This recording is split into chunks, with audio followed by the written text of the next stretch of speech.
But anyone who wants my opinion has to take the risk that my opinion is against them. And so it was rather brave, I think, because I'm well known as the Queen's Counsel. I have to be independent.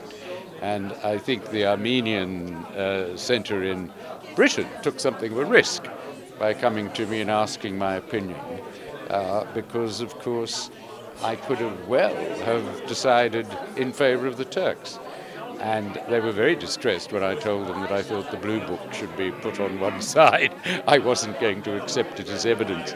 But in the end, I found that the overwhelming evidence was just so obvious, plain as daylight, that this is genocide under the Genocide Convention. Did you have any prior interest in the issue? None at all. None at all? None at all. We don't have, as Australians, any sense of animosity to the Turks. We rather like them and get on very well. But we should be aware, and I don't think Australians are aware, that that Gallipoli landing was used as the excuse for killing all the intellectuals and poets and teachers and so forth in Constantinople, the Armenian intelligentsia, which was really the beginning of the genocide.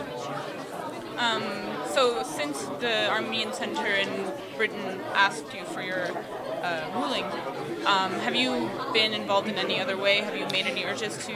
No, I'm not a campaigner, and I have been delighted or pleased to see that my report has been read by the British government and that they have changed their policy in relation to the genocide.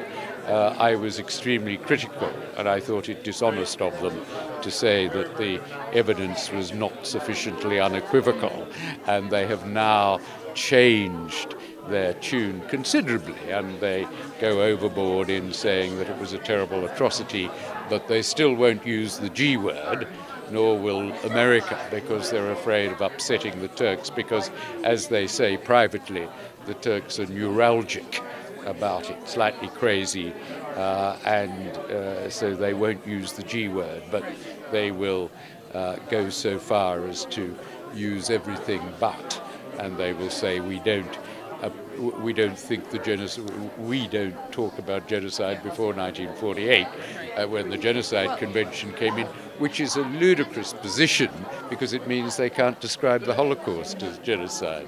But if the Genocide Convention can't be applied retroactively, then what is the result? What would be the result? I think it is a very important legal issue as to whether, if the events of 1915 occurred today, they would be genocide. And it is very dangerous for the Turks to pretend that they wouldn't be, because international criminal law reserves prosecutions for genocide are the worst, the most heinous crimes, and it's important that to deter other people, and it's important for truth, historical truth, that we declare that what happened in 1915 satisfies the modern legal characteristic of genocide. Okay. In his introduction, Mr. Pogosyan brought up 3 ways that thinking is changing about how we think about the genocide, and the third one was that the 8 stages of genocide includes the last stage as a continuation of denial, which means that the Armenian genocide is still going on. In that kind of definition, does that have any legal? Well, it's not illegal, but it's a moral and philosophical point, which has a great deal of virtue and value, because it does show that unless genocide is the worst of all crimes. It can't be forgotten, and it cannot be forgiven until the victims themselves accept the apology. Now, Germany has gone out of its way to repent the Holocaust, and that's fine.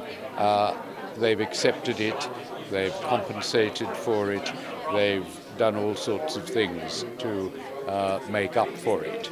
The Turkish government has done very little and keeps denying it. Maybe nothing. And yes, so this is a serious blot on Turkey. And I don't believe that it will be allowed to join the European Union until it comes to terms with the truth and accepts. And it's not very hard for it to do so, because of course it was a long time ago, and the people who did it, the Young Turks, the CUP, were just as perverted, if you like, politically, as the Nazis were in Germany. So they've got nothing to do with the foundations of modern Turkey.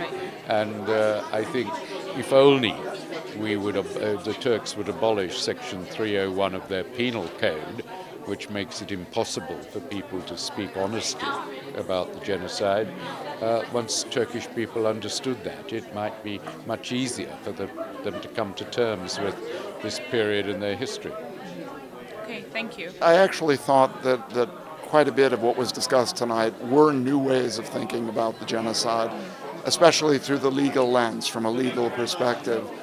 And I do think that all of the presentations, also what we saw in the panel discussion at the end, were examples of this legal lens being brought on genocide and this migration of the question of genocide from the moral, from the historical collection of facts, moving to the legal realm.